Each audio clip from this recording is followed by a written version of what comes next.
James, this is where it all went down. Yes, sir. George Floyd. How you felt? Bro, the emotions that was running through my body, I can't even explain. I put on my uniform a little slower that day than I ever did. The first time I've ever questioned, did I still want to be a law enforcement officer based on the actions I saw and the pain of my community. So who were you mad at the most? Because it sounded like you was angry or disappointed. I was very angry because what I saw was totally opposite of what our job requires. Our job requires is to preserve life. What I saw was the total opposite. It was a total disregard of life, and for us to wear that badge, it had a lot more value, before I saw that. And then I went to question, like, man, how am I going to be seen from this point on? Because that made one bad apple spoiled the bunch at that time. I mean, we saw what it did for the law enforcement community after all of that, right? Right. I mean, at that point, because I felt like me as my personal goal, I wanted to bridge that gap that was between the streets, the hood, and law enforcement. That was one of the biggest reasons why I signed up. Right. Was because I wanted to kind of mend that and make. You wanted to be that difference that you wanted to see. Right. Even when it came to kids, man, a lot of times, and I hate when people do this, like parents that see kids, parents that see me out and about, and I'm gonna get him to arrest you. You Right. better be good. Listen, that's one thing as police officers that we hate. Stop telling your kids that. Yeah, I don't, and that's not my goal. And I have to reiterate, like, man, I'm here to help. I'm not here to arrest you. The last thing we want is for kids to be afraid of us. Yeah. They need to know they can come to us when things go wrong. Right, and when parents do that, you already starting some for them to perceive us as bad guys, or people who are doing the opposite of what our job is. And when that happened, bro, it was, oh man, I don't think I did anything that day. I still did my job, but at the same time, I was second guessing everything. Like I was hurt, bro.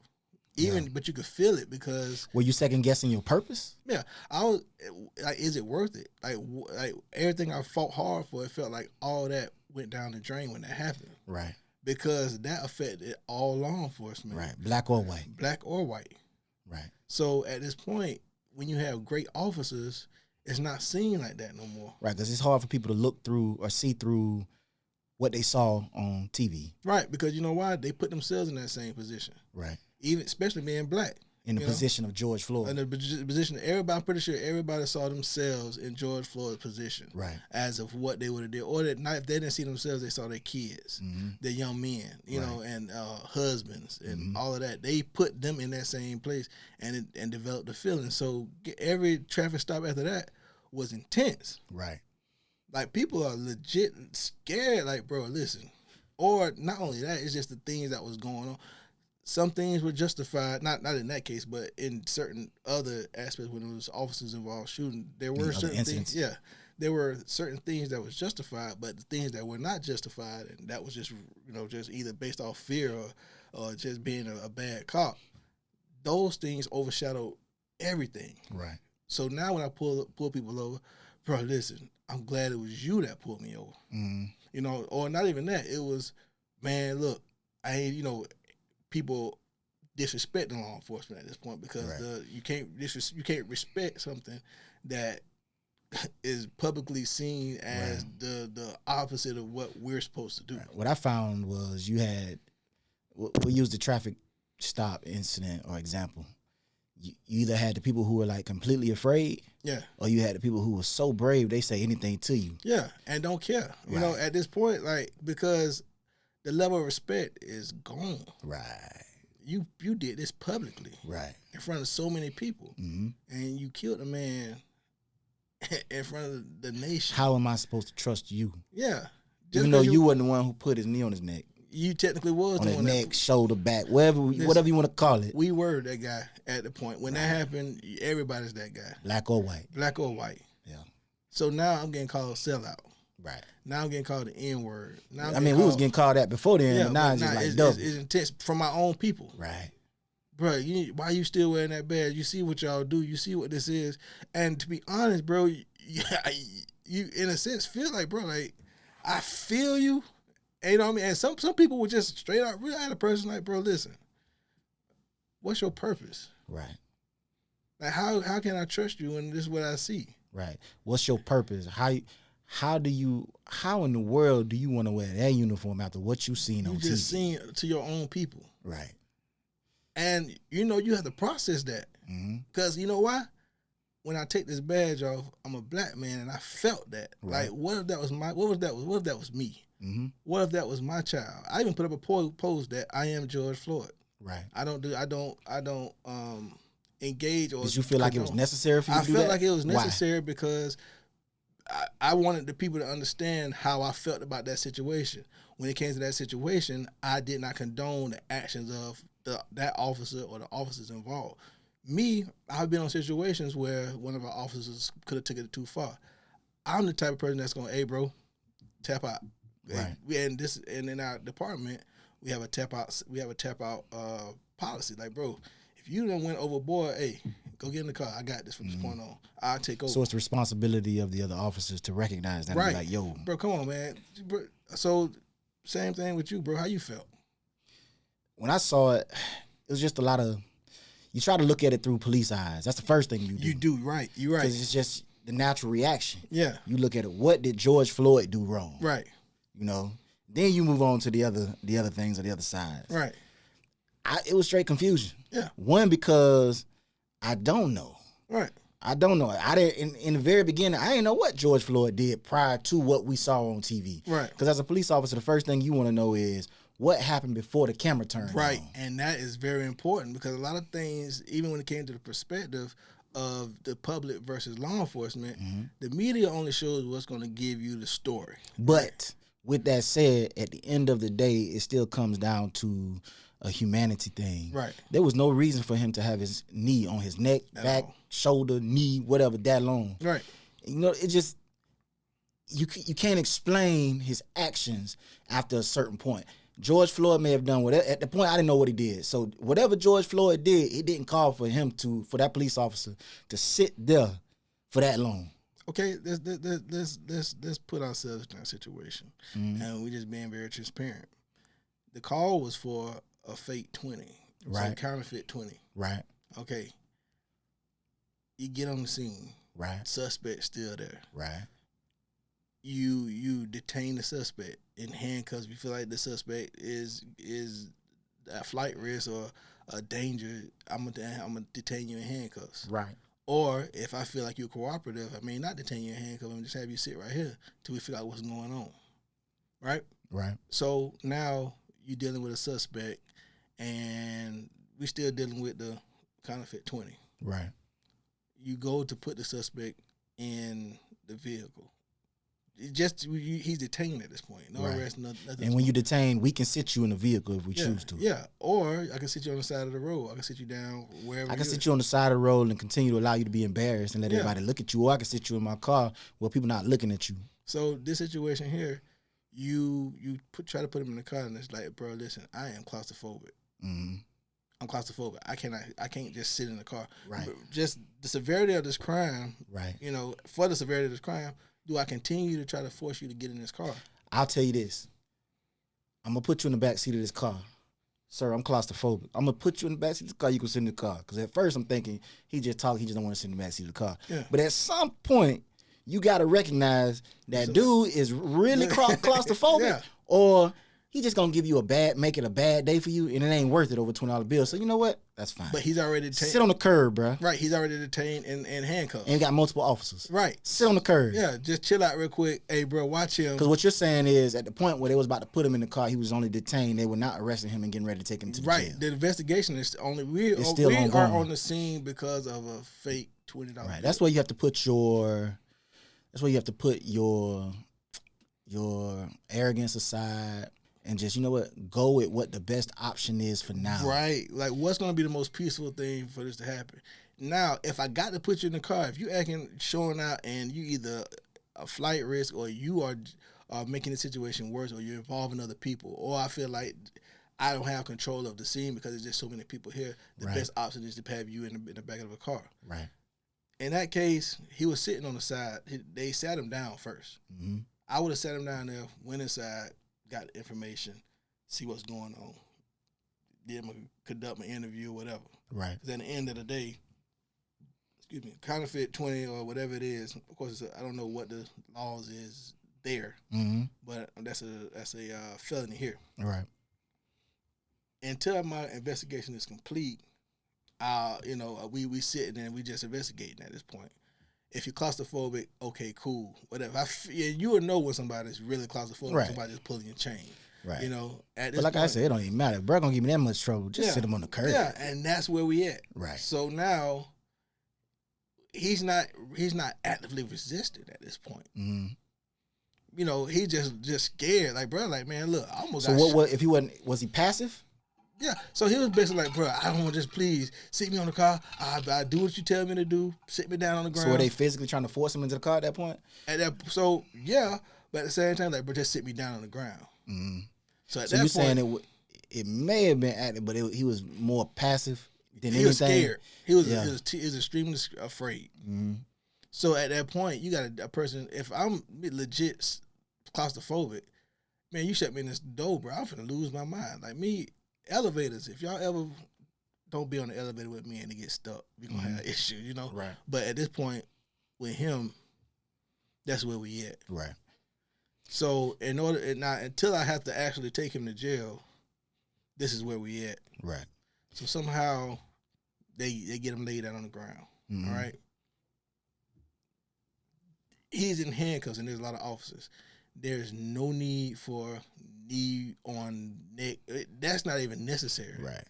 Just to be clear, the majority of police departments across the country, if not all of them, do not allow you to put your knee on somebody's neck. Right. All right. Let's just be real. Let's be open and be honest about it. I know in my police department, we don't put our knees on people's necks. Right. There was no policy to change because we weren't doing that. Right. And then there's no action that he's doing at that very point in time. Right. That would call for you that. to. Right. He's in handcuffs. Right. So at this point, now I'm looking at all of that. Right. And I'm taking all that into consideration because, like I said, you have to look at it from our eyes as well because a lot of stuff we see, even in justified shootings, the public don't see because of our training. Right. We're trained. Is it that they don't see it? They just don't understand it. They don't understand it. They don't understand what we're doing and why we're doing what we're doing. Right. And the media is going to make it the worst thing in the world no matter what it is. Right. All right. So the whole George Floyd thing happens and we move into the next period or the next segment of this whole saga, which includes the protests and the riots. Man, and as a police officer, it's our job to defend the city and its property, defend citizens and their property. Yet we got these riots and these protests. And let's be clear now. It's a difference between a protest and a riot. Right. All right. We got rioters and we got protesters. Right. But at the end of the day, as a black police officer, when you're sitting in the middle of all of that, what level, what type of emotions are running through your head, your body, when you have to sit there in that uniform, but in that skin? Bro, it was the hardest thing in the world. I would not lie to you. That whole month, it was terrible, bro. Yeah. When I say terrible, it's like I was called a sellout. When really, you don't understand, when I take this badge off, I feel your pain. Right. Like when you take the badge off, even when you got the badge on? Even when I got it on, bro, right. I still have to do my job. Right. But at the same time, I feel your pain. Yeah, you calling me Uncle Tom, but you don't understand. I feel your pain. Right. You calling me all this. I'm still doing my job, but I feel your pain. Like, I'm literally hurting on the inside. Like, I found myself, I don't mean to cut you off. Yeah, go ahead. But I found myself having to defend my blackness. Mm-hmm. It was, what paradox, what realm am I in where I have to defend my blackness just because I'm wearing a blue uniform? Right. Just because, now remember now, just like you, I got in this job to be there for my community. Right. To be there for my black people. Right. Now all of a sudden, I got to defend my blackness. Bro, how you felt? Confused, upset, disappointed, outraged, especially when you got young white kids who are marching up and down these streets with our black kids. And when I'm standing out there trying to make sure these kids don't get hit by traffic because it's their right to protest, right? These young white kids are telling me that, are asking me, what am I doing? How could I do this job? What's wrong with me? What you mean, what's wrong with me? Man, boy, what you mean, what's wrong with me? Right. You don't understand nothing that's going on out here. Right. You understand nothing that's going on. Right. You've never had to live in that skin. Right. Like I've had to live in that skin all my life. And then the thing about it is it's 10 times as worse on us because we feel it and we still have to defend. And we still have to go out there and do this job. Right. So, but then again, and that was the most confusing thing with me. Like even with this Black Lives movement and all of that, there were white men and women leading the Black Lives Matter, right? And leading the charge, doing the head of the protest and all this other stuff. In some moments, there were more white people out there than there was black people. Right. So therefore, the same thing happened to you, same thing happened to me.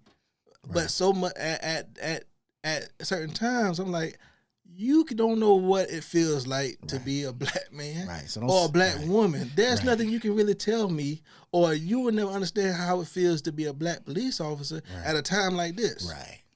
You don't understand where I got to come home and I got to face my kids because they see something else different on, and they're afraid. Right. Like, Daddy, what's going on? And I have to explain this. Can you imagine being you have a teenager? Yeah. How old is your teenager? She'll be 17 in December. So that age group, a black teenager at 15, 16, 17, 18 years old, they don't like the police. No, nobody likes the police, bro. But your 17 or 16-year-old, 17-year-old daughter at the time is having to go to school, listen to what her friends are saying about the police. Right. Listen to what liberal teachers are saying about the police. Right. Listen to what everybody is saying about the police, and then she's got to sit there and be quiet half the time because her daddy is a police officer. Her daddy a police officer, right. But y'all don't understand that I still got to tell my daughter to be safe and be afraid when she get into a vehicle with somebody else. Right. I still got to tell my kids, hey, if you're on the side of the road and get pulled over, cooperate. Right. You know, these are the steps you need to take. Right. I have to tell them this at the same time. So at the end of the day, I'm still black. Right. Whether I'm wearing blue, red, green, I'm still black. Right. And people don't see that part. Red ain't no switch you can turn on and turn off. No. You're going to be black to the day you die. Right. Even when I'm wearing blue, nothing changes when I take it off. Nope. Like there's a different level of respect I get with it on. Right. But that's being honest, huh? Yeah. And because even in the neighborhood I live in now. Right. I moved there and there's different races in my neighborhood. It's a quiet neighborhood, and normally, ain't too many black people stay in my neighborhood. Right. When I moved there, I'm saying hey to my neighbors. I'm saying all this other stuff. Being cordial. Yeah, that's just who I am. Right. I get nothing back. I'm like, well, dog, this is what what did I do? Yeah. But it's just a fact of a whole bunch of black kids running around and they moving in, like, so they trying to figure out who this is. Yeah. The first day I walk out with my uniform on, it is a totally different response from my neighbors. How long you been living in that neighborhood? Right now, 3 years. You had your Challenger then? Yeah. So you see the Challenger? It had the rims on it? It has the rims on it. So, hey, listen, we going to be real here now. Mm-hmm. My dog got a black Challenger with some chrome rims on it. And I wear my grill. Moved into a majority white neighborhood. Mm-hmm. You can already imagine how that was. Right. But it's a police officer, though. Right. Nobody sees that part, though. Right. You only see me outside and maybe some baller shorts and a tank top on. And you seeing, kids being kids, so they're going to run around in the grass and all that. Got a little dog that's doing this thing. And I got my cousins over there, and I got my nieces and nephews. Well, not nieces and nephews. It's a whole bunch of black folk. Right, and kids just being kids. Right. So a lot of times they're going to run and maybe run in your yard every now and then, But at the same time, I'm getting looked at like, I spoke to my neighbors, bro, like, hey, how you doing? I got nothing. Nothing. Like, look you dead in your eyes and gave you nothing? The whole family looked me dead in my eyes and I ain't getting nothing. God, dang. That's hard. Talk about, bro. So at this point, I'm like, well, okay. I'm used to it, brother. Right. It's crazy because what if they not racist? Yeah. And maybe that's just their personality. Right. But the fact that we are black men We are truly black men. So when we encounter white people who do that to us, we always pretty much chop it up to one thing. They don't like us. Right. And it may not be that, but the point is that's where I think it reverts to, because that's how it has always been for us. Yeah. You know what I'm saying? So right. And I hate to put white people in that category, because not all white people like that. Right. The majority of white people are not racist. Right. Just like the majority of police officers ain't bad. Yeah, you're right. You know? Right. And I don't allow one or two to spoil the bunch, because I have a lot of white friends. Right. You know, I have some of the best coworkers in the world. Like everybody, I work with a great department. Right. You know, and so do I. Yeah. So right now, when that happened, so I'm like, okay, cool. I put on my uniform, and when I seen the total different, yeah. Hey, how are you? Yeah. Good. Let's have a conversation. It's like it's almost like, oh, okay, yeah, okay. You're not the bad guy, right. But they perceive that based off of how I can't help how I dress. They judge the book by its cover. Right. I can't help how I dress. Like me, I'm very cultural. Right. So every now and then I'll wear a grill. It ain't because I'm trying to be a thug or nothing. You say I'm very cultural, aka I'm black as hell. That's okay. Yeah, I'm black as hell. You're right. You know what I mean? And I appreciate my culture, bro. I still rep Southside Appalachia Ridge. Mm-hmm. You know, even though whatever, that's just who I am. Right. And I cannot. No matter what I put on. Right. I'm a black man. Right. And I'm proud to be a black man. Proud meaning that there's no reason why you should ever feel like you should hide who you are. Right. And I wear it proudly, whether I got it on or not. I may not talk the very proper, even in uniform. Right. You know? But at the same time, when I talk the way I talk, people understand it. Right. But you got to understand it from my perspective of just the person I am. Right. So therefore, I don't try to be nobody else but me. Right. That's all you can be. Right. And when you're comfortable within yourself, I mean, you don't have to waste energy trying to be this person and be that person. I adapt to my environment. Right. You don't have to be what other people expect you to be. Right. I adapt to my environment. I know how you put me in any setting, I can adjust. Right. I can wear the suits and ties. You are a versatile human being. Right. And that's just who I am. I'm balanced. I'm balanced, but I was taught by my parents. Right. Like no matter the setting I'm in, I can adjust, and I know how to handle every setting or situation that I'm in. Right. But that's big being law enforcement, because you don't know what you're gonna respond to, right, and who you're gonna respond to. So when it comes to dealing with different race, you gotta know how this. Like I study races. Right. So a lot of times I understand certain things about this race, and the reason why he may have made that decision or something, right, based on opposed to this person. Right. You know what I mean? So that's why when I deal with situation, I understand. Okay, I try to find out who this person is. Right. You know, everything I can about it, even in conversation, so I can kind of understand why you may have made this decision or why you chose to think this way or talk that way. Right. So, because I think we don't do enough of that in America. People have to understand everybody is different. Right. There's different cultures. Individuals are different races. Right. Different neighborhoods. Mm-hmm. You know what I'm saying? So you have to understand that people are not going to be the same. Right. They're going to react to things differently. They're going to say things differently based on where they come from. Mm-hmm. You know what I'm saying? Just about the way they was raised. Right. People are different. So I think it's important that we give people grace. Right. You know what I'm saying? Now, some things are unforgivable. Right. But I think it's important, especially as police officers. Right. Some things are just cultural. Right. So you have to learn how to give people grace before you go judging a book by its cover. Right.